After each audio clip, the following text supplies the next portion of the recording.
Minha namorada gritou, você é grudado demais, me dá espaço. Só porque eu perguntei onde ela estava às 3 da manhã, eu disse, tá bom. Bloqueei o número dela, arrumei minhas coisas enquanto ela dormia e me mudei para outro estado sem dizer uma palavra. 3 anos depois, ela me encontrou, e aí? Eu, 26 anos, homem, ainda me lembro do exato momento em que tudo quebrou. Era 3 da manhã numa quinta-feira. Acordei e ela não estava na cama. Não era a primeira vez, mas alguma coisa parecia errada. O celular dela estava explodindo de notificações lá embaixo. Mandei mensagem, ei, tá tudo bem? Onde você tá? Pergunta simples, né? Namorado preocupado perguntando às 3 da manhã quando a namorada de 2 anos sumiu sem avisar. Meu celular explodiu com uma ligação, 30 segundos depois. Você tá falando sério agora? Ela estava gritando. Gritando de verdade. Tá me vigiando? Às 3 da manhã? Você tem ideia de como você sufoca? Eu só acordei e você não tava aqui, fiquei preocupado. Não, você é controlador. Isso é exatamente do que eu tô falando. Você vive no meu pé, sempre perguntando, sempre querendo saber tudo. Eu não aguento mais isso. Meu cérebro ainda estava zonzo de sono. Aguentar o quê? Você é grudado demais, eu preciso de espaço. Meu Deus, por que você não consegue simplesmente me dar espaço? A ligação caiu. Fiquei ali sentado no nosso apartamento, no escuro, celular na mão. 2 anos juntos, morando juntos há 8 meses, e eu era grudado demais por perguntar onde ela estava às 3 da manhã. Alguma coisa dentro de mim simplesmente desligou, tipo um interruptor. Olhei em volta do apartamento, a maioria dos móveis era minha do apartamento anterior. O contrato de aluguel estava no meu nome porque o crédito dela era uma porcaria. Eu pagava 70% de tudo porque ela estava entre empregos há 6 meses. Tá bom, eu disse em voz alta pro apartamento vazio. Ela chegou em casa às 6h23 da manhã. Eu fingi que estava dormindo. Ela deitou na cama como se nada tivesse acontecido, cheirando a cigarro e alguma outra coisa que eu não queria identificar. O celular dela não parava de vibrar. Esperei a tela estar completamente apagada. Aí comecei a trabalhar, liguei para o meu chefe às 8 da manhã. Emergência familiar, preciso usar meus dias de férias a partir de hoje. Ele foi gente boa, perguntou se estava tudo bem, falei que explicava depois. Nem pretendia explicar de verdade. Liguei para o meu amigo que me devia uns 5 favores. Preciso da sua caminhonete e dos seus músculos. Hoje? Pago a gasolina e compro o que você quiser. Ele apareceu às 10 da manhã. Ela ainda estava morta de dormir, provavelmente de ressaca do que quer que ela tivesse feito a noite toda. A gente foi rápido. Todo o móvel que era meu foi para a caminhonete. Minhas roupas, meus eletrônicos, minhas coisas de cozinha, tudo. Meu amigo não fez pergunta, só foi enchendo caixas. Deixei as coisas dela. As roupas dela, maquiagem, aquela chapinha cara que ela tinha que ter e que eu paguei. Até deixei a cama porque ela estava dormindo nela. Não era mais meu problema. Peguei todos os meus documentos, certidão de nascimento, passaporte, tudo. Cancelei meu nome das contas de luz, água, internet ali mesmo no celular enquanto meu amigo levava a última carga pro depósito na casa dele. Fui no banco. Graças a Deus a gente tinha contas separadas. Mas eu ficava mandando dinheiro para ela por Pix toda semana para mercado e gasolina. Cancelei meu Pix. Apaguei o app. Troquei de número na loja da operadora. Chip novo, número novo. Pronto. Aí eu fiz uma loucura. Lembra que eu disse que estava planejando pedir ela em casamento? Pois é, eu era esse idiota. Tinha até aliança e tudo. $4.200 que eu juntei durante um ano. Voltei direto na joalheria, expliquei a situação. Tomei um prejuízo na devolução, mas saí com $3.100 em dinheiro vivo. Usei esse dinheiro em minha poupança para dar entrada num apartamento em outro estado. Tinha uma proposta de emprego lá que eu recusei 6 meses antes porque ela disse que não podia deixar as amigas. Liguei de volta. A vaga ainda estava aberta. Começava em 2 semanas. Toda a operação levou 11 horas. Às 21 horas eu já tinha sumido. Sem bilhete. Sem explicação. Sem tchau. Ela queria espaço? Ganhou espaço infinito. Bloqueei o número dela antes mesmo do chip novo ativar. Bloqueei em tudo. Redes sociais, e-mail, tudo. Bloqueei as amigas dela, a irmã dela, todo mundo. Dormi na casa do meu amigo aquela noite. Ele ficava me olhando como se eu tivesse pirado. Tá tudo bem, cara? Tô, eu disse. E estranhamente eu estava. Não sentia nada. Só tinha acabado. Dirigi 15 horas no dia seguinte para minha nova cidade. Comecei o novo emprego 2 semanas depois. Apartamento novo, vida nova, número novo. Corte total. Isso foi há 3 anos. Atualização 1. A vida na verdade estava bem legal. O emprego novo pagava melhor, fiz novos amigos. Comecei a namorar alguém há uns 8 meses, nada sério mas saudável. Fiz terapia um tempo, trabalhei meus problemas de confiança. Comprei móveis decentes. Morava sozinho e gostava. Aí na terça-feira passada, eu estava numa cafeteria perto do trabalho fazendo umas coisas no notebook. Alguém sentou na minha frente. Então era aqui que você estava se escondendo. Olhei para cima. Minha ex-namorada. Sentada ali como se a gente tivesse se visto ontem, não há 3 anos. Meu cérebro deu curto-circuito. O quê? Demorei uma eternidade para te achar. Você simplesmente sumiu. Trocou de número. Apagou tudo. Você tem ideia do que você me fez passar? Fechei o notebook. Como você me achou? Seu amigo finalmente me contou para onde você foi. Precisei insistir um pouco, mas eu consigo ser muito persuasiva. Ela sorriu como se isso fosse bonitinho. A gente precisa conversar. Não, não precisa. Comecei a arrumar minhas coisas. Ela segurou meu pulso. Precisa sim. Você foi embora. Sem explicação. Sem nada. Você sumiu como covarde. Você me disse que eu era grudado demais e precisava de espaço. Eu te dei espaço. Não foi isso que eu quis dizer e você sabe. Eu só estava estressada aquela noite. Às 3 da manhã? Quando você não estava em casa. O rosto dela tremeu. Eu estava com amigas. Noite das meninas que atrasou. Legal. Curta seu espaço. Puxei meu pulso de volta e levantei. Espera. Ela levantou também, voz ficando alta. As pessoas estavam olhando. Eu tô grávida. A cafeteria ficou em silêncio ou talvez só meus ouvidos unindo. Parabéns. Tenho certeza que o pai vai ficar super feliz. Você é o pai. Eu até ri. Não consegui evitar. A conta não bate. A gente terminou há 3 anos. Isso faria sua gravidez durar uns 1095 dias. Acho que é recorde. Não seja idiota. É de antes. Eu só descobri depois. Para. Levantei a mão.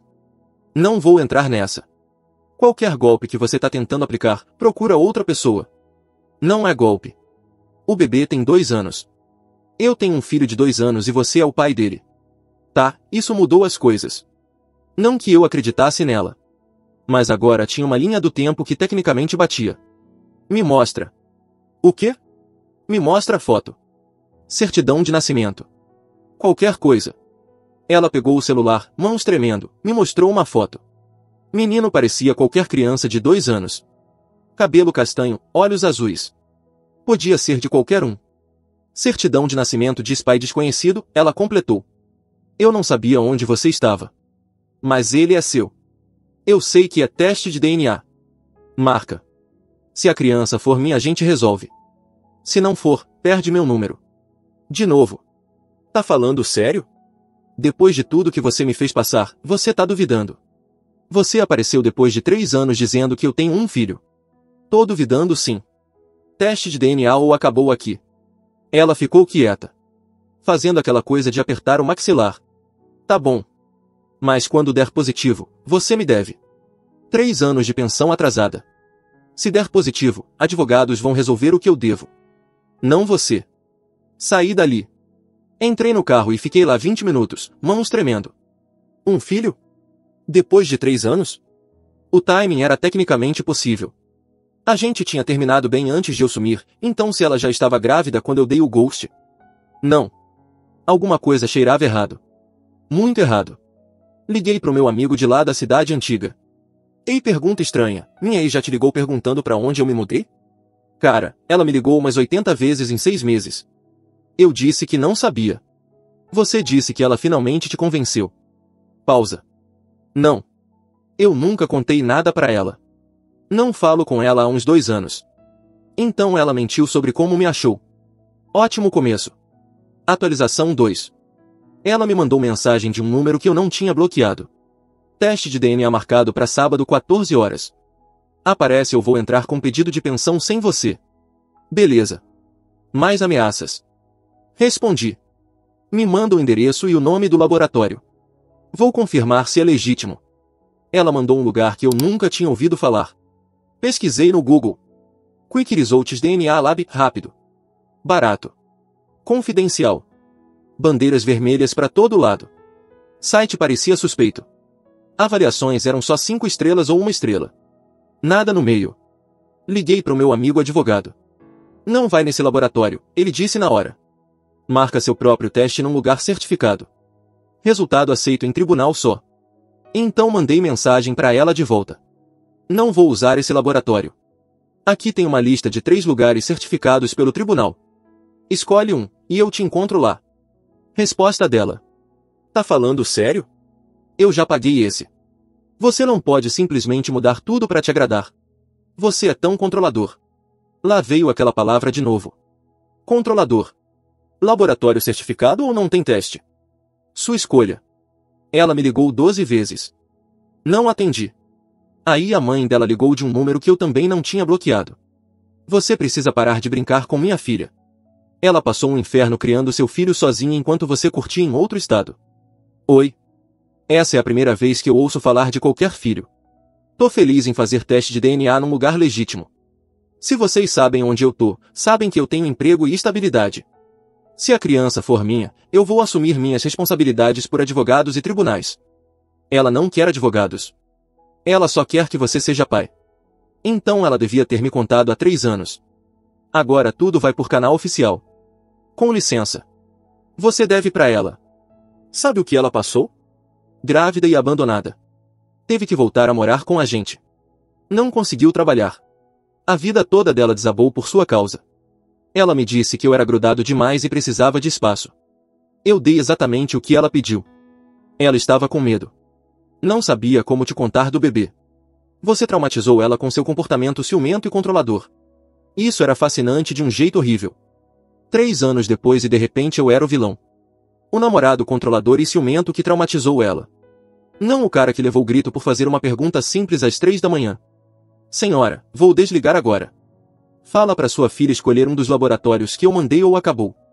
Ela escolheu um. Finalmente. Sábado de manhã, 11 horas. Laboratório certificado com todos os procedimentos de cadeia de custódia. Cheguei 30 minutos antes. Ela apareceu 10 minutos atrasada com a mãe e um cara. Namorado? Pai da criança? Sei lá. A criança estava lá. Menino bonitinho na verdade. Parecia cansado e confuso. Ficava perguntando, quem é esse? Esse é alguém com quem a gente precisa conversar, ela disse para ele.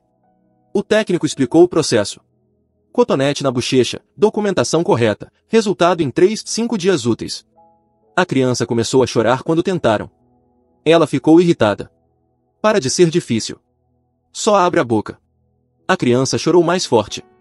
Eu não tenho experiência com criança, mas até eu sabia que não dá para gritar com uma criança de 2 anos chorando e esperar cooperação. O técnico ofereceu tentar de novo daqui a pouco. Ficamos esperando em silêncio constrangedor. A mãe dela ficava me fuzilando com o olhar. O namorado ficava rolando o celular. Finalmente conseguiram os cotonetes. Eu fiz o meu. Assinei tudo. Falaram que iam mandar resultado por e-mail. Quando eu estava saindo, ela veio atrás de mim até o carro. Quando der positivo, a gente precisa falar de dinheiro. Por advogados. Para de falar isso. Eu não quero advogados envolvidos. Só quero que você ajude a sustentar seu filho. Se ele for meu, eu vou. Do jeito certo. Legalmente. Não esse acordo por baixo do pano que você tá tentando armar. Você ainda controla tudo. Foi exatamente por isso que eu precisei de espaço de você. Eu me virei. Você sumiu às 3 da manhã e gritou comigo por perguntar onde você estava. Aí eu fui embora e você teve 3 anos para me procurar por canais legais se realmente tivesse uma criança. Você escolheu agora. Você escolheu aparecer do nada. Você escolheu um laboratório suspeito primeiro. Então sim, eu tô controlando a situação para garantir que tudo seja legítimo e documentado. Lida com isso. Você vai se arrepender disso. Quando você vir quanto custa a pensão, quando vir o que perdeu, você vai se arrepender de ser tão babaca. Talvez. Ou talvez eu me arrependa de ter perdido 2 anos com alguém que achava que gritar comigo às 3 da manhã era comunicação normal. A mãe dela saiu naquele momento. Deixa minha filha em paz. Você já fez estrago demais. Entrei no carro e fui embora. Passei o resto do fim de semana me sentindo estranho. Se a criança fosse minha vida ia mudar drasticamente. Se não fosse, isso era uma tentativa de golpe insana. Na quarta-feira à tarde, chegou o e-mail. Eu estava numa reunião, mas me desculpei e fui pro banheiro ler. Resultado: 0% de probabilidade de paternidade. Não é meu. Nem perto. 0%. Encaminhei o e-mail pro amigo advogado. E agora? Ele me ligou na hora. Ela tentou fraude de paternidade. Você poderia até abrir processo criminal mais sinceramente? Guarda essa documentação e bloqueia ela de novo. Se ela tentar qualquer coisa legal, você tem prova. Ela desperdiçou meu tempo, meu dinheiro do teste. Ela mentiu. Sim, mas continuar alimentando isso só traz mais drama. Você tem prova que a criança não é sua. É tudo o que você precisa. Ele tinha razão, mas eu estava puto. 3 anos de paz e ela apareceu para tentar me prender com uma criança que nem era minha. Encaminhei o resultado para ela sem comentário nenhum. 5 minutos depois, meu celular começou a explodir. Números diferentes. Todos ligando. Atendi um. Você sabotou o teste. Ela estava berrando. Você pagou eles ou coisa assim. Não tem como. É um laboratório certificado com documentação de cadeia de custódia. Eu nem toquei em nada. A criança não é minha. Acabou. Não. Não acabou não. Você me deve pelos 3 anos que eu passei. Você passou 3 anos mentindo. Tchau. Desliguei e bloqueei todos os números novos que ligaram. Troquei de número de novo naquela mesma tarde. Chip novo. Número novo. Avisei só para as pessoas que precisavam saber. Custou $35 e 1 hora do meu tempo. Valeu cada centavo para nunca mais ouvir falar dela. Atualização 3. Achei que tinha acabado. Alerta de spoiler. Não tinha. 2 semanas depois, me entregaram uma intimação no trabalho.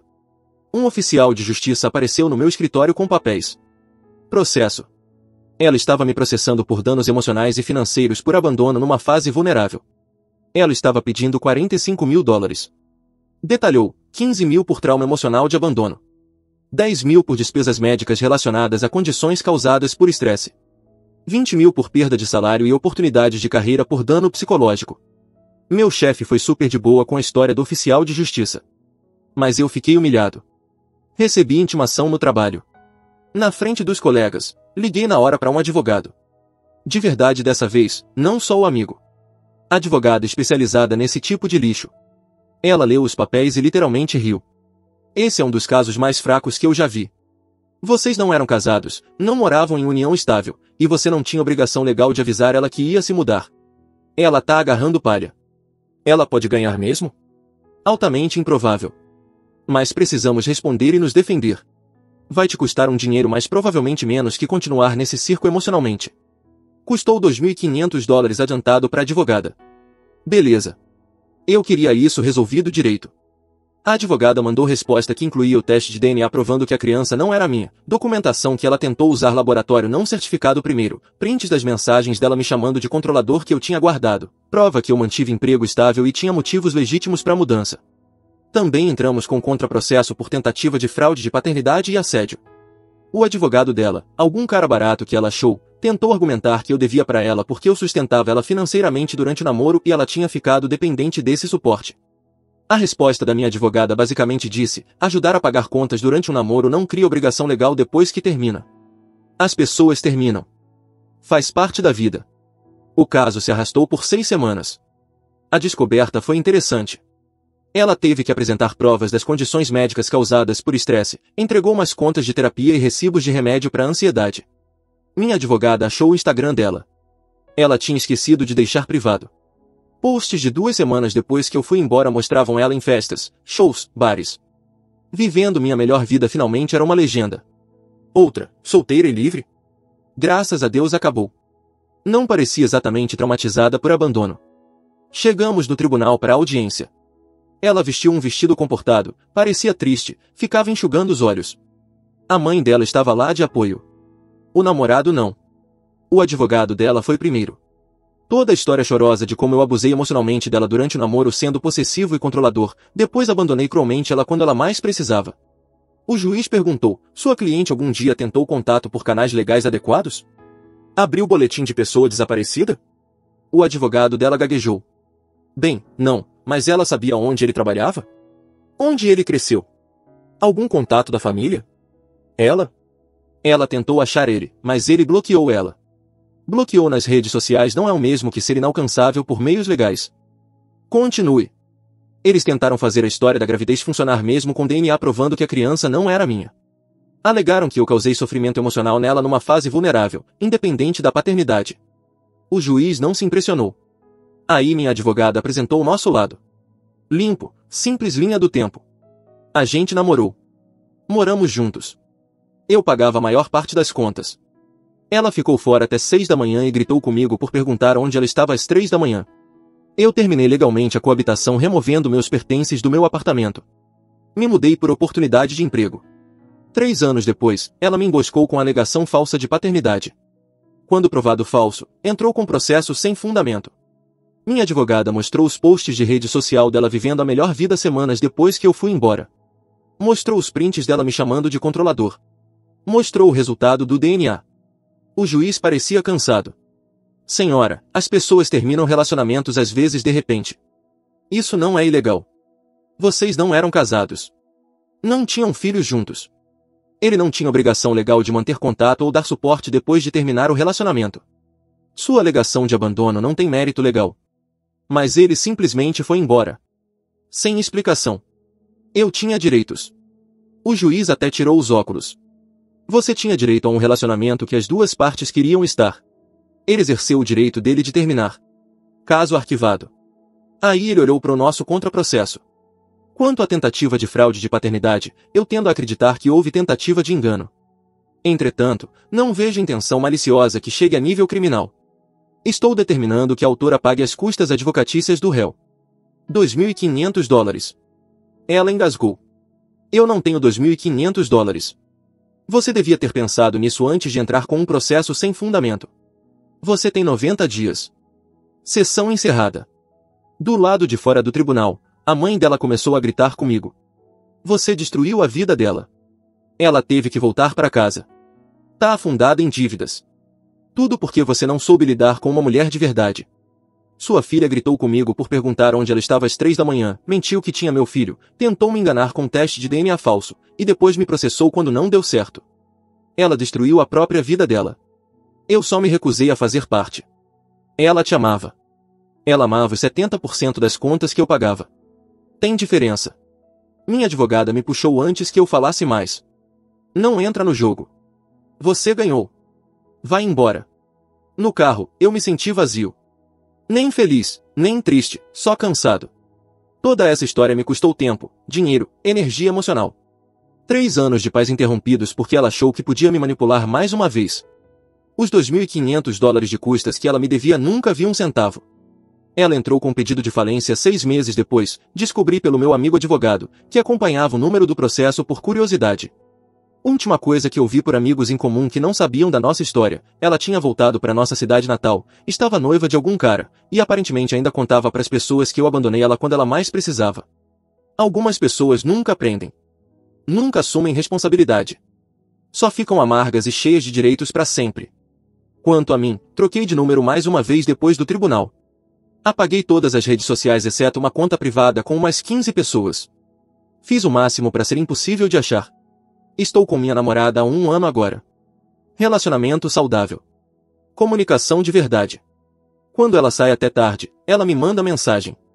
Quando eu pergunto onde ela tá, ela responde sem gritar que tá sendo controlada. Quem diria que era possível? Nunca contei a história toda para ela. Talvez um dia. Por enquanto, é só um capítulo estranho do meu passado. A vez que minha ex tentou me prender com um bebê 3 anos depois que eu dei ghost nela, e de algum jeito eu acabei no tribunal por abandono. Ainda guardo os documentos do tribunal. Guardei. Vai que ela tenta de novo. Prova que eu não devia nada para ela naquela época. Não devo nada agora. Você quer espaço? Cuidado com o que você deseja. Algumas pessoas levam a sério.